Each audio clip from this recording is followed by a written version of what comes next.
Good afternoon, friends. For me,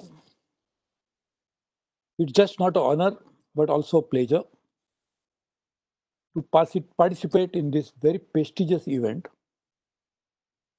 organized year after year, regularly, with consistency, with strength, with commitment, with determination by my friends in CIA to focus on one singular mission: how to make the world sustainable. So let me congratulate them. Let me thank them for inviting me, but also thank them on behalf of 7.7 billion people of the world that you are singularly focusing on this issue. Why?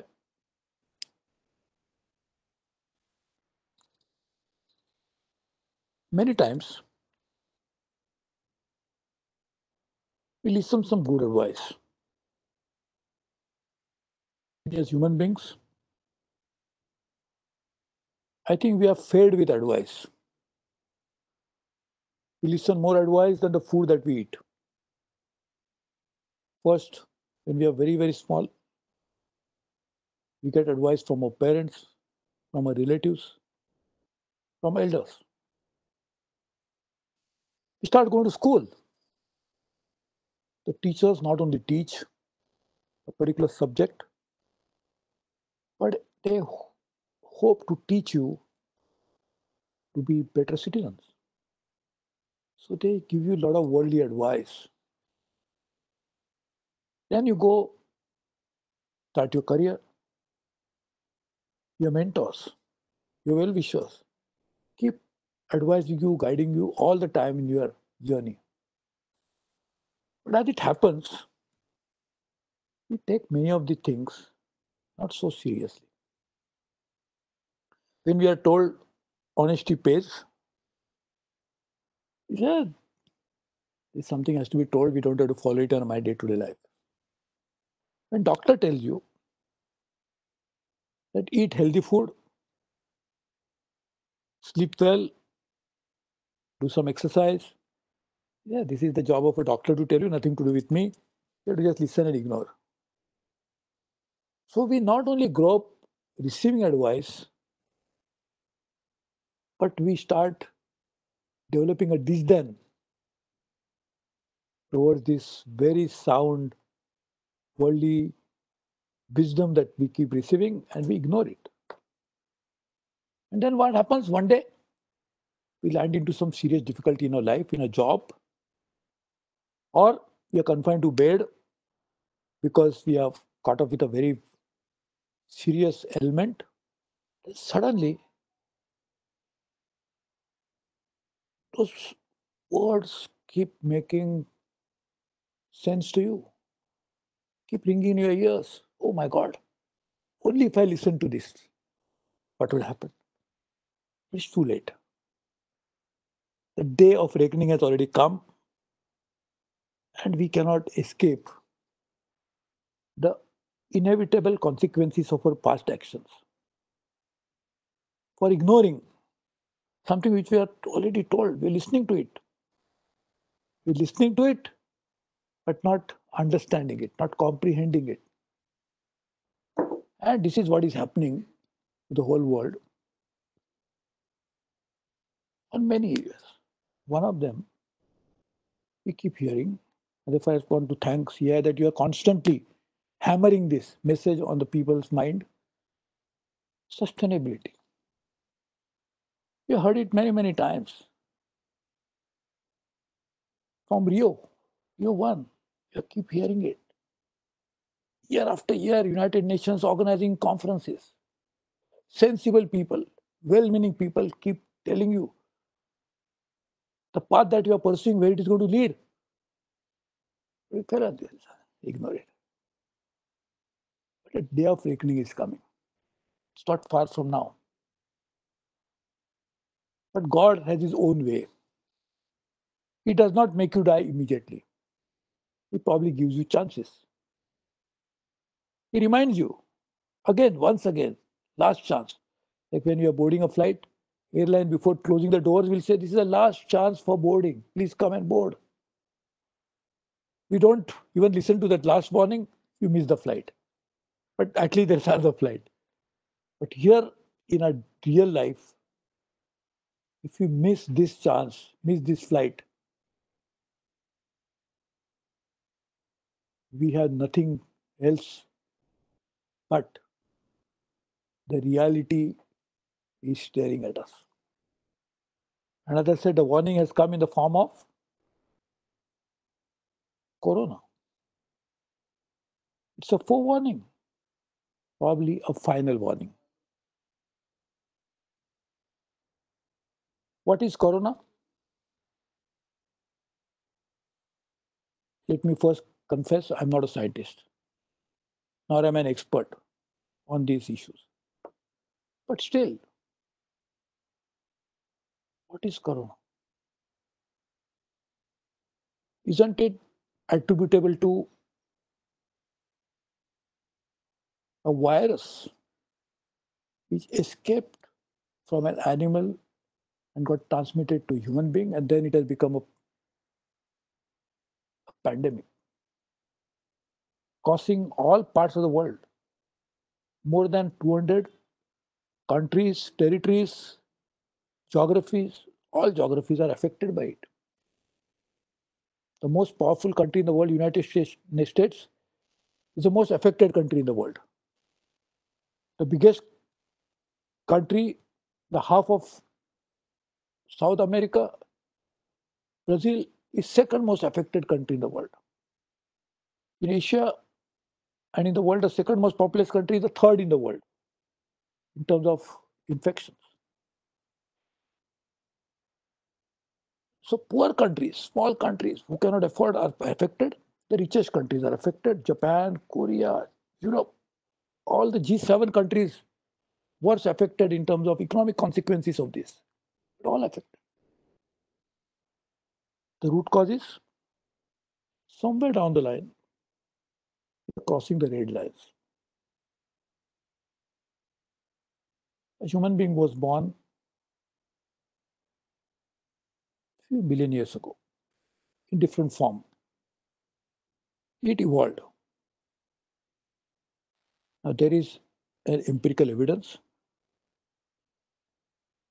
but for a long time, a very, very long time, in fact, most of the time, we were wise enough to understand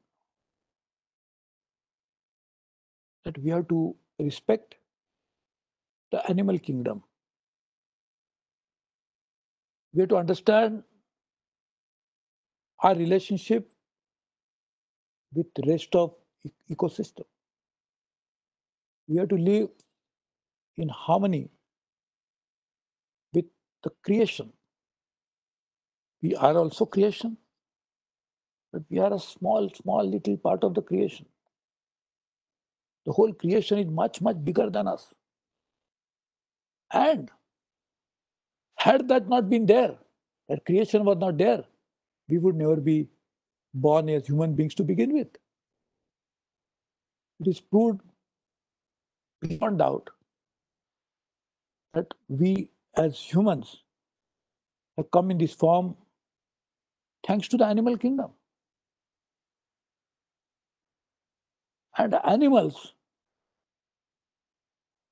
could survive because of this entire biodiversity. They could eat vegetation, they could eat some other animals, insects, and could survive. All of them were created by the process of a huge change that happened, natural evolution that took place. So now we realized it, we're wise enough, so we survived so many,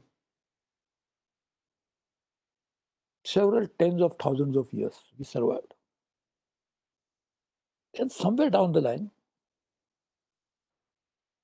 as the success goes into your head, we thought that what is told to us what was known to our forefathers, that you have to respect nature, you have to accept the reality, you have to learn to live in harmony with them, has no meaning. This is just something which we ignore because we have so powerful tools in our hand. We have technology, we have financial resources, we have so many people, 7.6 billion people. We can do anything. And now nobody could imagine almost until beginning of 2020 that there could be a threat to all this so-called normal life that we are living. The thousands of planes that we are flying in the air and trying to teach and trying to touch even the moon and the sun, could never even take off. The so-called economic expansion, which we thought is infinite, can come to grinding halt. We said man is a social animal. Forget social animal, we are supposed to keep distance from each other. All of this has become reality. And why? The first warning came when we started destroying biodiversity thousands of years ago.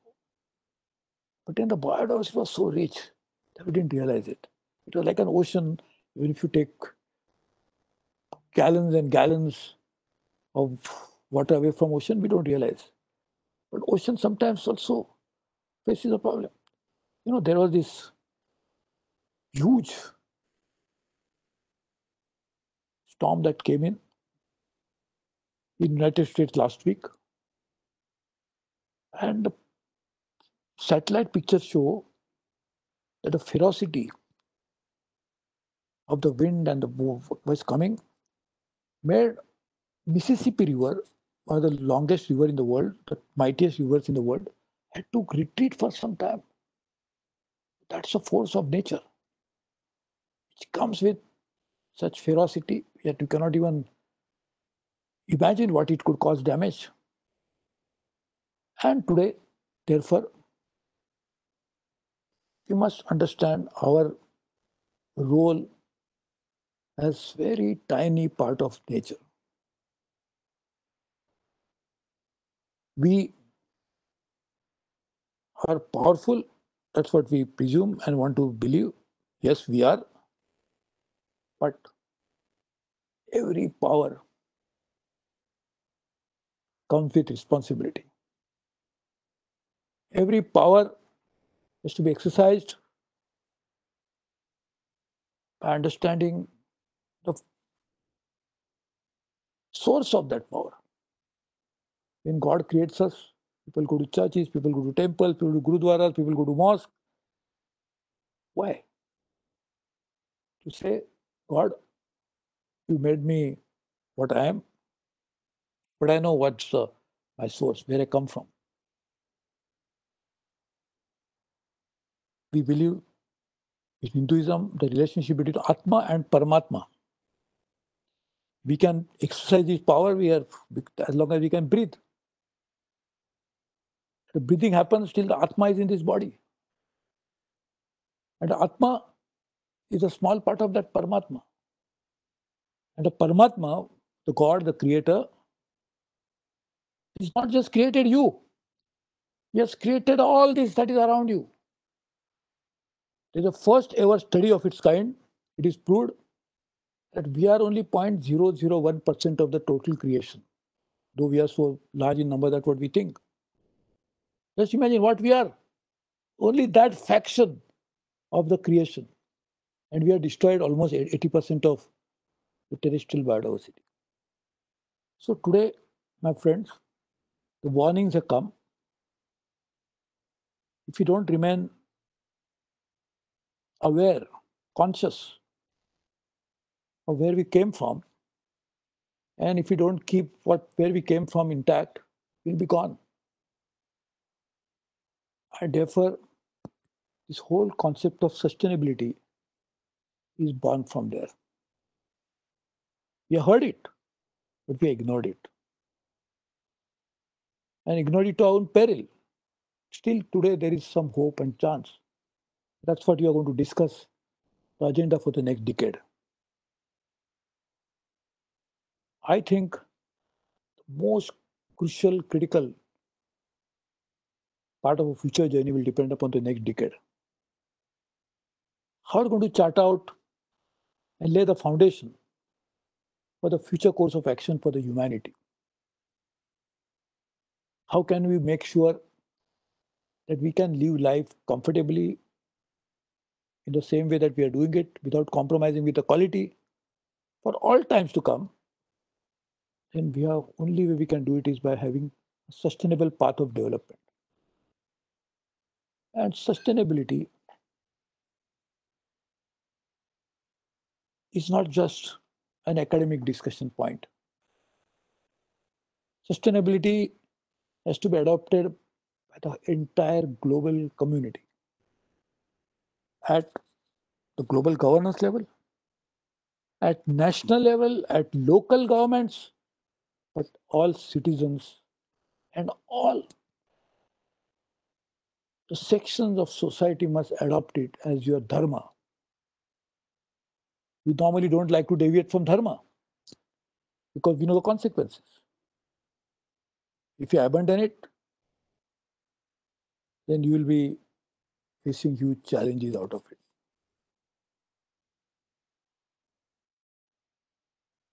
So, dharma is the broad precincts in which dharma has to be practiced. The tenets of it have to be followed without compromising. And in sustainability, each one of us must follow that very, very religiously. When I say religiously, I don't mean that religion per se, but I feel that we must follow it as a basic fundamental duties of each one of us. If we don't do that, consequences are clear. We'll be losing our not only our own existence, that's a suicide that we are committing as a human beings anyway, but the consequences will be felt by even others who have nothing to do with this. As we say, the terrorism comes, the terrorist strike a person who is so innocent. So the human beings will be committing an act of terrorism collectively, which will cause damage to the entire biodiversity. We have to learn a right lesson. Next decade should lay the foundation for the rest of our continuous life. Life presupposes is continuous.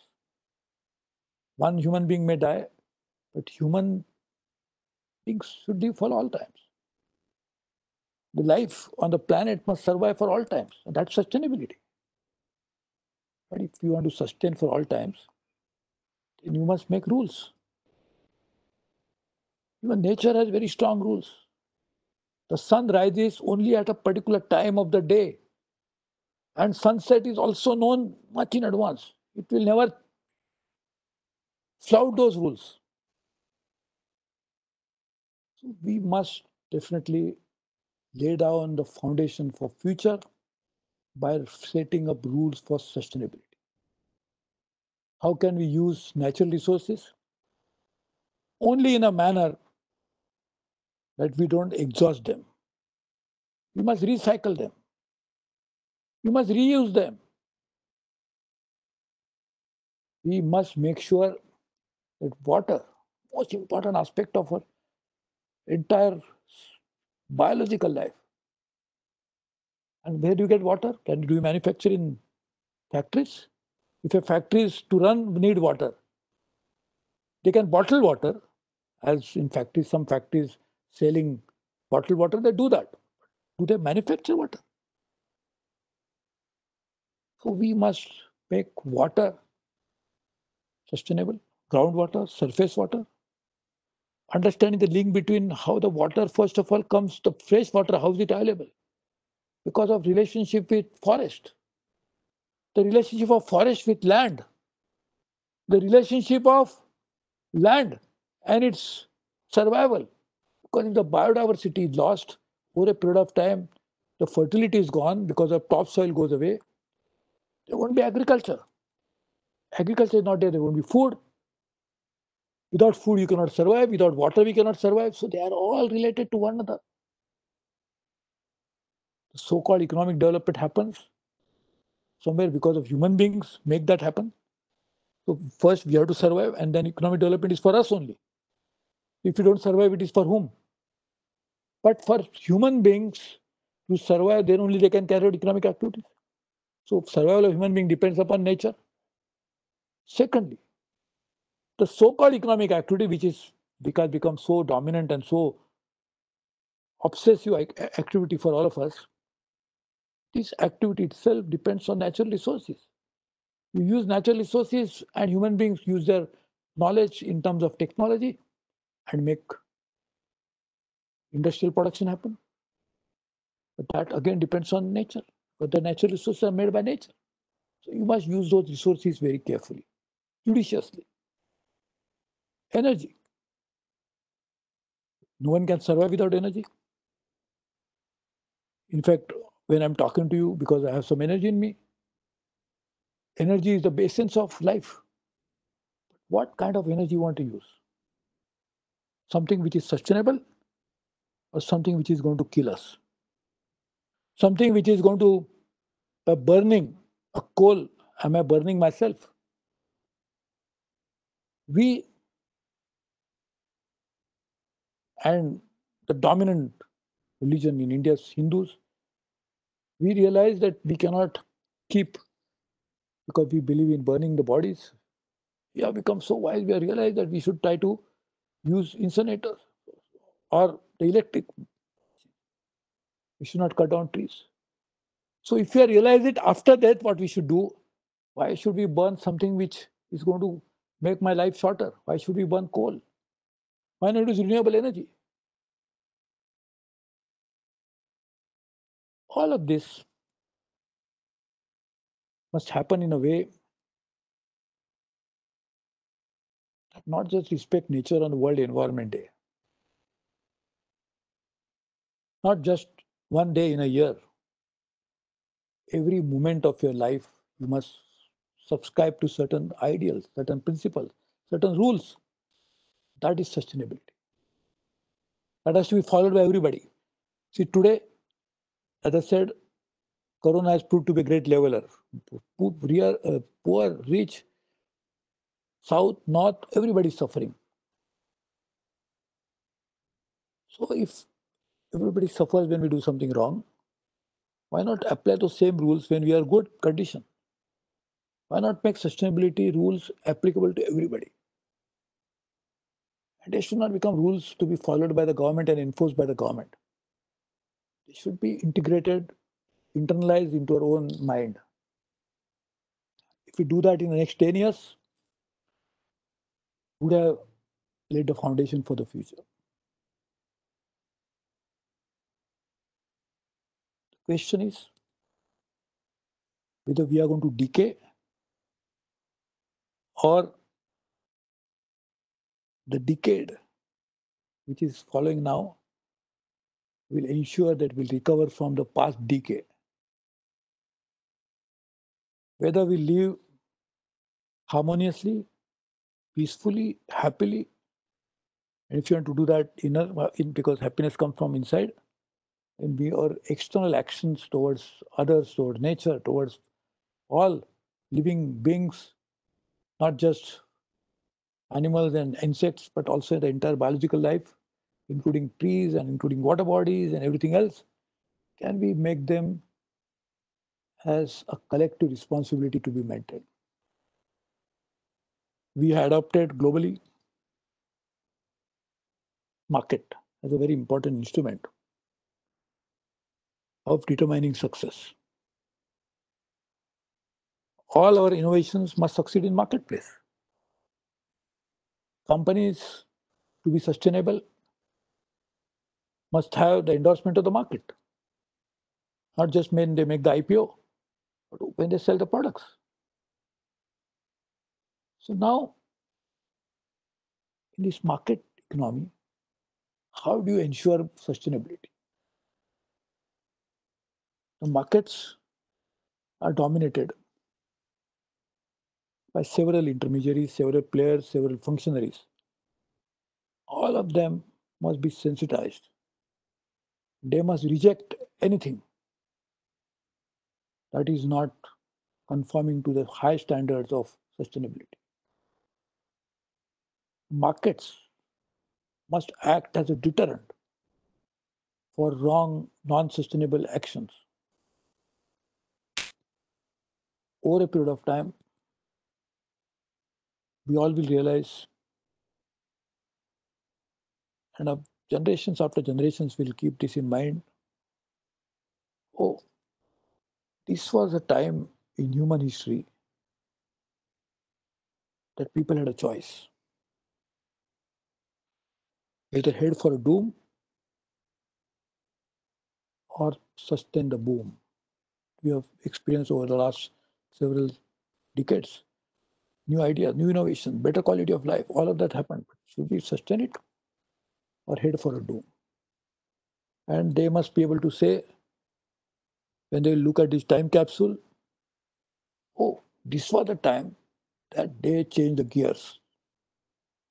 They took the correct decision. And the decade that will follow now from now was a golden decade. Not because we dug gold out of mines, but we spent some golden moments thinking wisely. This thinking will be more precious than gold and platinum of the world put together. This will be a platinum rated thinking. The change that must happen now, and that change will ensure that we can live life for all times to come, and that is sustainability. Societies, individuals, corporates, nations, governments, all of them must change. And all of them collectively must subscribe to this universal rule, use sustainability. That's why we had our Earth Summit. I must compliment them. But then over a period of time, we thought that this has to be happen once in 10, 20 years. That did happen.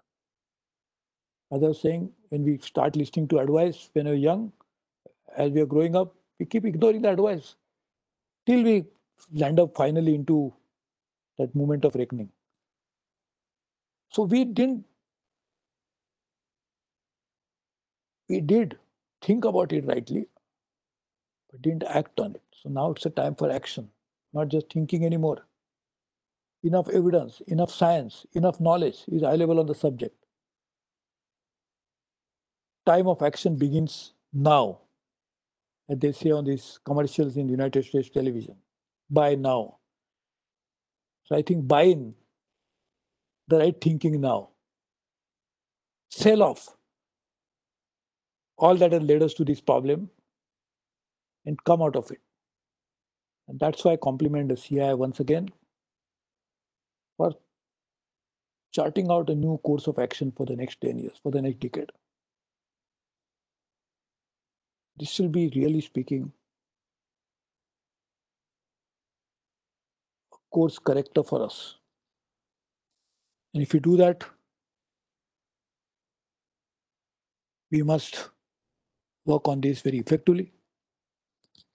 I compliment my friends in CII for doing this. Let me wish them all the best, and particularly all the whole world who is going to follow this new mantra for success, mantra for survival, mantra for sustainability. Thank you very much.